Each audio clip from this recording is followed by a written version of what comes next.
Okay, this video discusses what I'm calling the problem of dignity.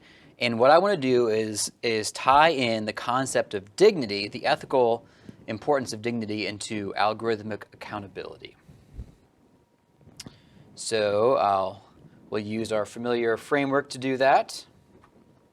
So what is the problem?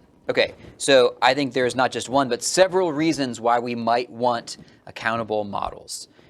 So in another video in this series, we discussed some of them. These include having the ability to fight back, the ability to manage or control the model, the ability to hold people legally accountable, and to use it, trusting that it's functioning well.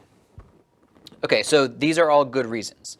But what I want to say here is that I think they all belong in a category, all the reasons that I just mentioned in this first paragraph here.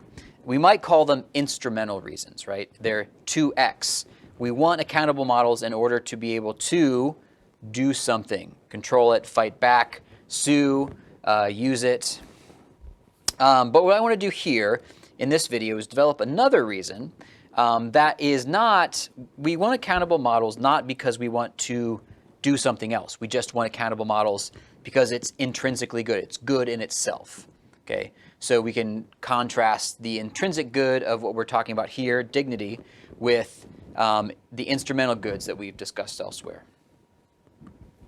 Okay, so have you heard this term Kafkaesque? It's used every once in a while. Kafka is an author, a German author, and he has a book called The Trial. In this book, Franz Kafka's The Trial, he has a main character, Joseph K. And Joseph K. is arrested by unknown representatives from an unknown agency. And so he asks them why he's under arrest. And what they tell him is, that's something we're not allowed to tell you. Go into your room and wait there. Proceedings are underway, and you'll learn about everything all in good time. Well, it turns out that the promise that he was given by these unknown representatives is never redeemed. And so, spoiler alert, although the book's been out for centuries, spoiler alert, he is executed after he's arrested, but he never finds out why, right? Okay, so what do we want to talk about ethically speaking? I'm skipping over the what's new here because I'm just talking about the value. So the ethical value that we should care about, I think, is autonomy. Okay, so The Trial, this book, highlights his dehumanizing treatment. And this is explicit in the book, actually. So as he's being executed, he cries out like a dog. And I think the reason he said that as he was being executed is because he didn't understand the reason for why what was happening to him was happening. Now, in the case of non-human animals, that's because they're not capable of understanding it. But he is capable, as a human being, he was capable of understanding. He was just never given the reason, okay? So it's one thing, it's an instrumental good or an instrumental harm to not be able to fight back. But I think it's even worse. It's a fundamental assault on your dignity.